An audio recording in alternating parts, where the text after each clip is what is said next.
আসসালামু আলাইকুম।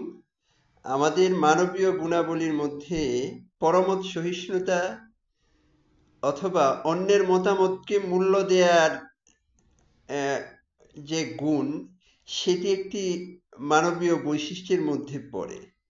যদি আমাদের সহিষ্ণুতা বা পরমত সহিষ্ণুতা এই দুইটি না থাকে, বিশেষ করে যদি আমাদের মধ্যে সহিষ্ণুতা তথা ধৈর্য না থাকে, আমরা যদি ধৈর্যহারা হয়ে যাই এবং প্রতিশোধ পরায়ণ হই, তাহলে কিন্তু আমাদের ধ্বংস অনিবার্য। বিশেষ করে আমি যদি কারো উপর অত্যাচার করি, তাহলে অবশ্যই প্রতি উত্তরে অন্যের দ্বারা আমাকে অত্যাচারিত হতে হবে বা নির্যাতিত হতে হবে, এটা স্বাভাবিক।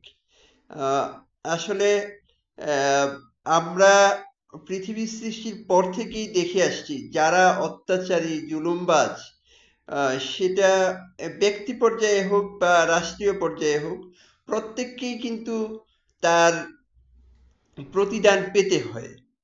আহ, আর যদি মানুষ অন্তত এই জিনিসটা মনে রাখে যে আমি যদি অন্যের সাথে ভালো আচরণ করি, ভালো ব্যবহার করি, তাহলে আমিও অন্যের নিকট থেকে ভালো আচরণ প্রত্যাশা করতে পারবো।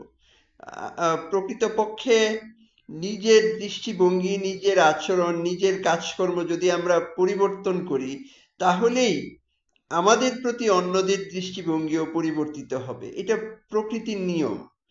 সেজন্য আমাদের প্রত্যেকের উচিত অন্যের উপর অত্যাচার অবিচার না করে, আহ, সুযোগ থাকা সত্ত্বেও প্রয়োজনে ক্ষমার দৃষ্টান্ত স্থাপন করা। আহ, হিংসা হানাহানি এবং অন্যের উপর জুলুম অত্যাচার, সেগুলো পরিণতি আসলে কারো জন্যই মঙ্গলজনক নয়।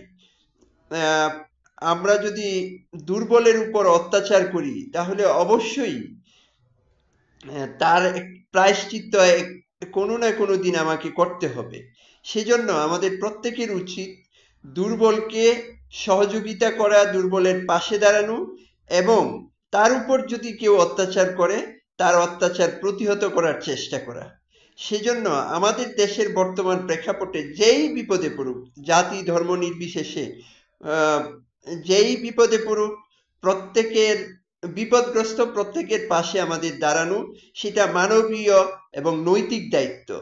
অন্যথায় এক সময় দেখা গেছে আমাকেও বিপদে পতিত হতে হতে হতে পারে এবং তখন আমি অসহায়ত্বের মধ্যে পড়ে যাব এবং কেউ যদি আমার উপর অত্যাচার করে, তাহলে আমি পাশে কাউকে পাবো না। আজকে যদি আমি অন্যের পাশে দাঁড়াই, তাহলে প্রকৃতিগতভাবেই অন্য কাউকে আমি পাশে পাবো। এইটাই প্রকৃতির নিয়ম।